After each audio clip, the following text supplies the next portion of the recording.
Lorsqu'il a candidaté en 2023, le sergent-chef Jérémy espérait être gardien de la flamme olympique, autrement dit, veiller sur elle pendant son trajet.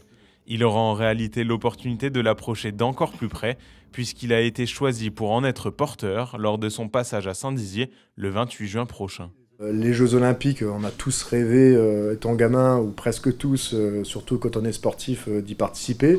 Alors, ça n'a pas été le cas, mais de me dire je vais pouvoir au moins être acteur un petit peu des Jeux Olympiques, forcément c'est une grande fierté et j'ai conscience de ce privilège. Ouais. Sur quelques centaines de mètres, le militaire de 36 ans courra, la flamme olympique rayonnant entre ses mains. Un moment bref, mais intense. En ce moment, je prépare un marathon, donc ça devrait le faire pour les 400 mètres. Mais par contre, je pense que je serai vraiment au ralenti pour profiter pleinement de l'instant.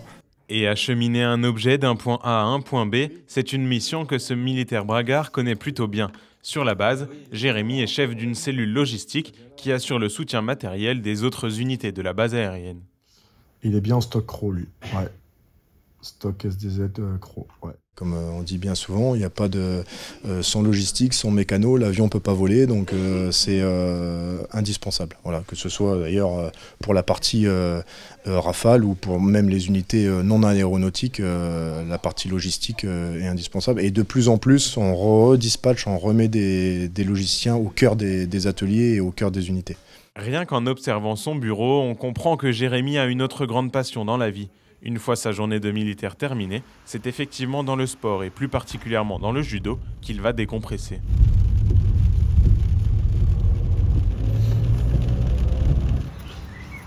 Et pour cela, direction le dojo de Bettencourt. J'ai commencé très jeune le judo, j'ai commencé à l'âge de 4 ans. Mon papa étant militaire, j'ai débuté le judo sur l'île de la Réunion. On a vécu 2 ans là-bas. Quand je suis au judo, je me sens bien et en même temps, transmettre ces valeurs et transmettre cette passion, c'est quelque chose qui me tient énormément, qui me tient à cœur. Qu'on soit installé en revers, en gaucher ou en droitier, on pourra travailler de la même manière. Alors, 2 solutions. Encadrant du club depuis 2015, c'est aussi son investissement bénévole dans le monde du sport associatif tout au long de ces années qui vont lui permettre de porter cette flamme symbolique. On se pose la question, on se dit est-ce que je suis vraiment la bonne personne, est-ce que je le mérite? Mais je me dis qu'au final, voilà, cette implication, elle est récompensée, tant mieux, c'est tombé sur moi et c'est un honneur, voilà, c'est un honneur. Et au SLO Bettencourt, ils seront 2 à partager cette chance. Eva, judokate de 19 ans, a également été retenue. Je suis très fière de pouvoir porter et faire porter le message des JO. Le sport, mais aussi on va dire le respect, la paix, on va dire aussi ça fait partie aussi des valeurs du judo. On retrouve aussi les valeurs qui sont dans le judo, dans les JO en fait. En attendant que les 2 judokas prennent soin de la flamme, ce sont les mascottes olympiques qui veillent sur eux.